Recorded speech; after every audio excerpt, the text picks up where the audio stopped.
with the Aurelia locked in, they have a lot of options here. They will go the cannon after all, just for a ranged matchup to just punish the Hecarim over time. No flashes, only the lightning rush to escape. But they are looking like they want to set up this dive. Zeros has been harassed down, and they may go for it.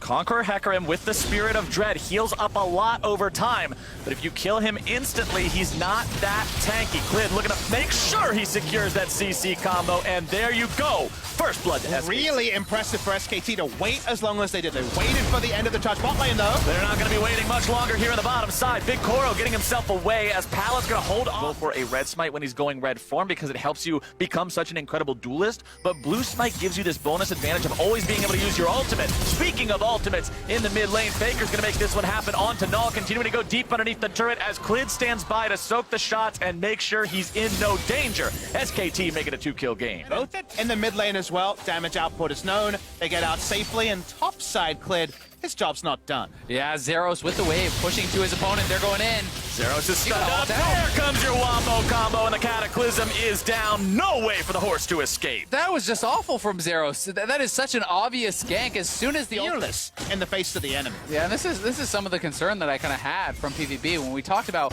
what sort of a game we wanted to see them play. It was chaotic. It was aggressive. Forward.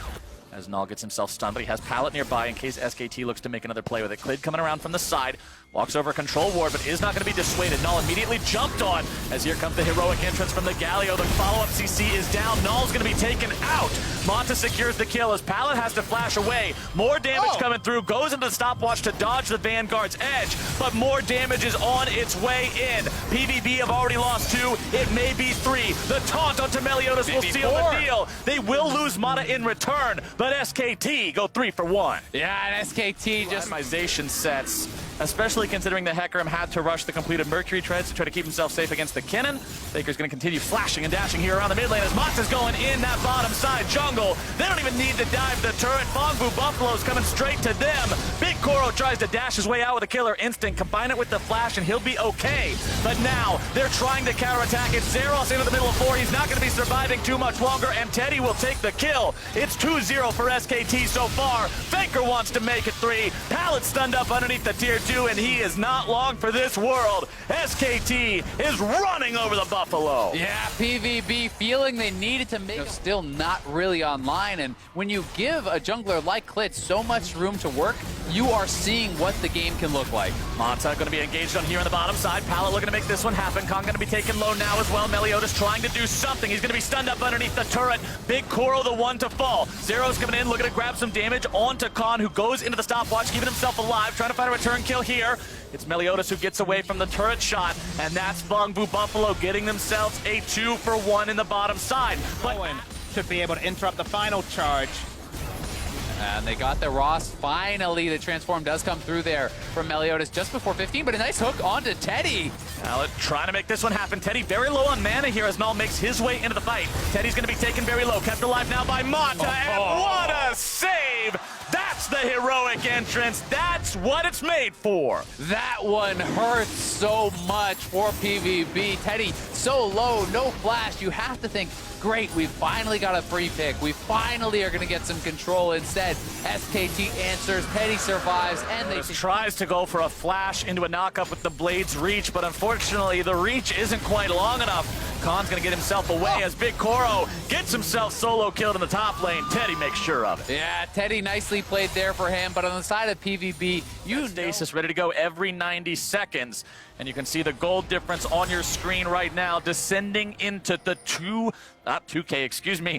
8K territory for the side of SKT as Zeros gets himself dunked. There is no way out of that one. That's the gray screen territory coming through for the Hecarim. They want this outer turret. And sometimes the items tell a story, and obviously you can say this one has more. That means they're going to win team fights. But the one that I actually want to talk about is both the Warrior Jarvan and the fact that it was a zone. Control ward already down on top of the Scuttle Crab there to make sure SKT are aware of any wards that might be around for the side of Bongbu Buffalo. TP now being channeled by Zeros. He wants to make sure he's is able to make it into the fight as it starts. Meliodas looking to find the knockup, won't be able to find anything. Big Coral under threat. Khan looking to go into the back line. Meliodas already expending the Khan, already expending the Kane ultimate. Is not going to be in a good spot. Vanguard's edge onto 2. Big Coral going to be in some trouble. Killer Instinct barely keeping him alive, but only for a moment. Null is now the target, and he will be torn to pieces. SKT find 3. But only just, Captain Fast. They needed every bit of that 10,000 gold lead because they were trying to do this game in fast mode. They were skipping steps because they could, and that's what the best teams do. They understand when they're ahead, they overforce, but there should be big reward. The reward is the jugular. You have a 12,000 gold lead. You have Baron ready to go, and you have everybody alive looking to push. How soon can you pop that Nexus? Right now, they're going to pop 2 members of Fong Bu Buffalo. Null's got no way out. Meliodas will look to buy some time. Khan uses the stasis to keep himself alive. The red smite tick will not be enough. Zeros is farming the top lane. He has no heal up after nearly dying in the bottom lane fight. But 2 inhibs already in the dirt means things have gone from bad to worse for Fong Bu Buffalo. They say, hey, there's no reason to continue fighting here. We're not going to end right now. Regroup, push up again as a group, and then end the game there. Khan in the 1 versus 1 against Zeros, able to take him down very low, but not quite finding a kill until he comes back in with the Proto Belt for the 1v1. Definitely playing with his food on both sides there, but Zeros doesn't have the items to pull. SKT are aware that that repositioning tool is no longer on the table. Tier 2 turret under siege, but it won't be for long, as it'll be dropped almost immediately. Faker will be buying some time here in the mid lane, now turning it right back onto the side of Fong Bu Buffalo. Null just can't find any luck in these fights, and Meliodas will join him shortly. Clid continues the fight into the bottom side, onto Zeros and Pallet. Zeros gets away, Pallet will not, and SKT will clean this one up quick. 26 minutes in, 1v5 for Zeros isn't going to do much of anything. You wanted a swift win, there you go. SKT